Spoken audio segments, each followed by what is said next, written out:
Guys welcome to my new blog. आज चाहिँ म तपाईहरुलाई धेरै सुन्दर ठाउँ लिएर जाने प्रयास गरिरहेको छु।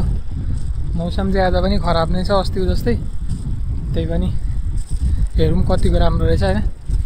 म नि पहिलोचोटि जाँदै हो। कता कता चाहिँ नेपाल नेपाल नेपाल नेपाल जस्तै लागिरहेको मलाई पनि। तपाईहरुलाई पनि सायद त्यस्तै लागिरहेको होला। ल अहिले फेरि भेटौँ ल।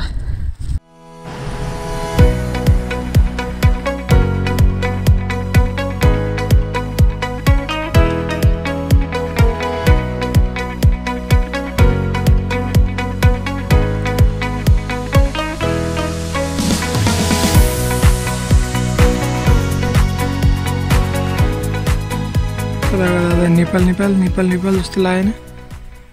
फेरि पनि हेलो हैन। आज चाहिँ म तपाईहरुलाई अटम सिजनमा चाहिँ जापान कस्तो देखिन्छ भन्ने कुरा यहाँबाट देखाउने कोसिस गरिरहेको छु। हुन त म पनि फर्स्ट टाइम आएको, बाटो पनि थाहा छैन। तपाईहरु हेर्न सक्नुहुन्छ कति राम्रो ठाउँ छ। अगाडि भन्दा नि ब्याक क्यामेरा गरौँ होला। हेर्नुस्, वाउ वाउ। एस आज त बाटो पनि क्या दामी देखिरहेको। अन्त सरसफाइको मामलामा जापान अगाडि नै छ। हामी जाने चाहिँ यता माथि हो क्या, झरना जस्तो छ त्यहाँनिर। कस्तो चाहिँ रहेछ भनेर तपाईहरुलाई पनि म भिडियो मार्फत देखाउँदै म आफू पनि हेर्छु।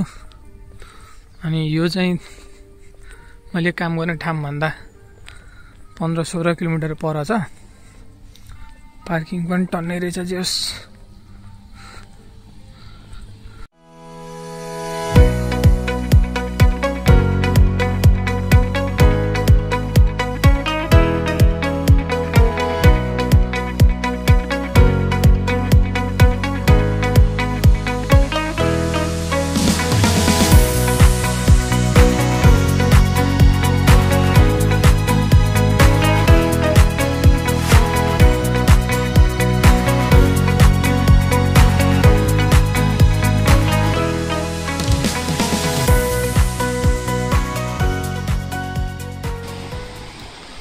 झर्ना त्यस्तो खासै ठुलो त हैन रहेछ। त्यही पनि राम्रै छ हेर्नलाई त। ओहो,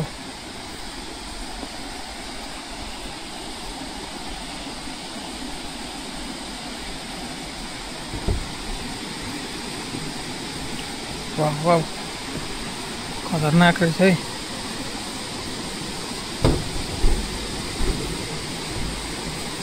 यस्तो ठाउँलाई पनि यस्तो दामी बनाइदिएको छ यार। कडा हो।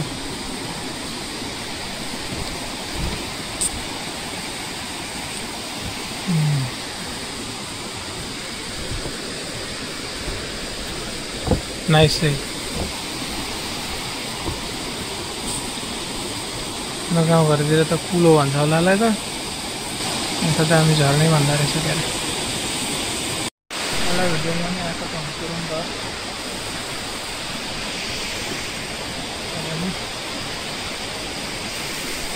कुल दामी रहेछ, दामी दामी दामी। मलाई चाहिँ ठिकै लाग्यो। तपाईहरुलाई कस्तो लाग्यो?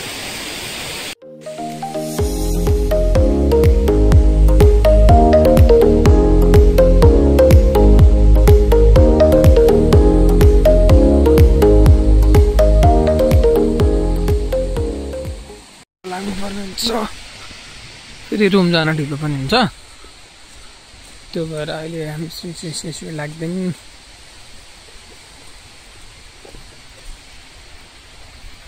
बाटो चाहिँ राम्रै रहेछ। यतिको बाटो त राम्रो हो। घन्टी बजाउँदै हिँड्नुपर्ने छ। घन्टी बजाएन भने चाहिँ भालु सालु आउने सम्भावना रहेछ। त भालु नेपालमा मात्रै हुन्छ जस्तो लागेको छ। जापानमा पनि भालु हुँदो रहेछ।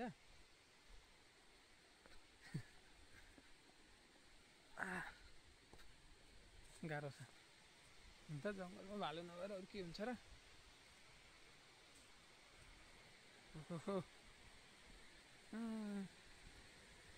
यहाँ पनि बेस्ट प्लेस रहेछ नि त त्यो भन्दा त यो पो दामी लागेको त मलाई त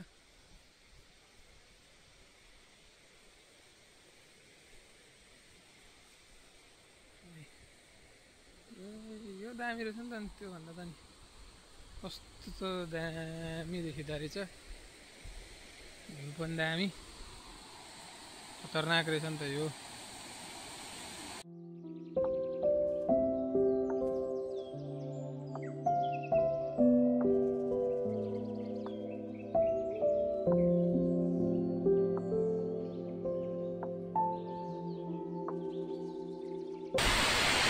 दामी ये हेर्न लागेको हो उहाँदेखि यहाँ पानी पर्न लागिसक्यो अब घर पनि जानुपर्ने हुन्छ मलाई त फेरि आज त टाढा छ भिजाएर मार्छ फेरि अब हामी चाहिँ रुमतिर लाग्नुपर्ने हुन्छ दामी देखिँदो रहेछ देख्न त यार यहाँदेखि दामी देखिँदो रहेछ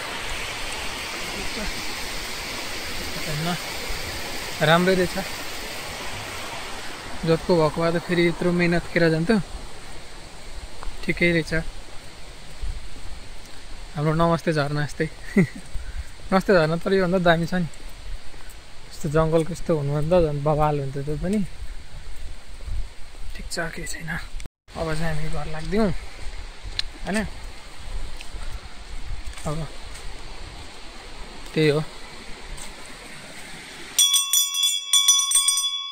घन्टी बजाएन भने फेरि भालु आएर हानिदिन्छ नि त फेरि यहाँ त भालुले हान्नु भने त तनाव छ फेरि यहाँ मलाई गाह्रो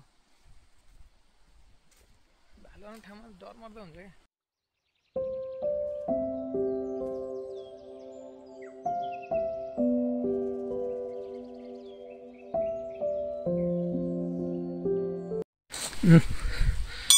घन्टी बजाउनुपर्छ घन्टी बजाएन भने त फेरि भालुले एट्याक हानिदिन्छ फेरि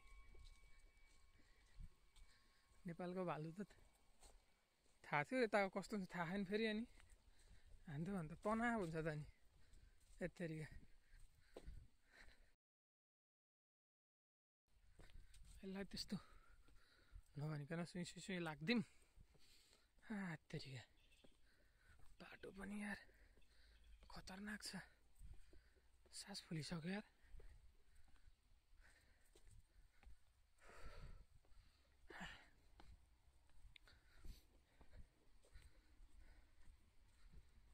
बाटो बवाल है पछि घन्टी बजाउनु पर्ने हुन्छ घन्टी बजाएन भने त फेरि जापानको भालुले हानिदिइहाल्छ होइन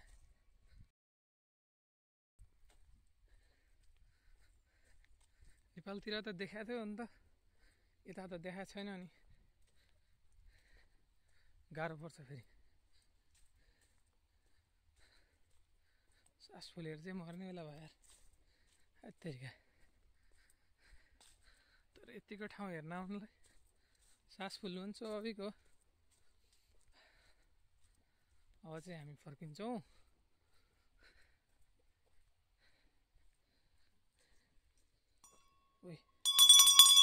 ओके घन्टी नबजा त हुँदैन तर यहाँ चाहिँ उभिन नि पाइँदैन भन्दैछ सायद भालु आउने भएर होला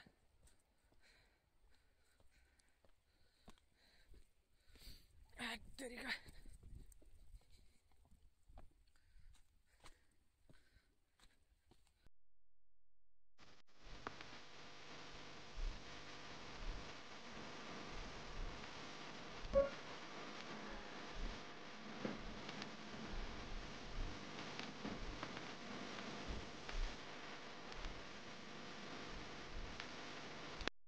अब त अरू त के भन्ने होइन जस्तो आयो त्यस्तै पस्केँ अब मैले रहर गरिहालेँ होइन लाइक सेयर सब्सक्राइब सबै गरिदिनु है त ल मस्त बाई बाई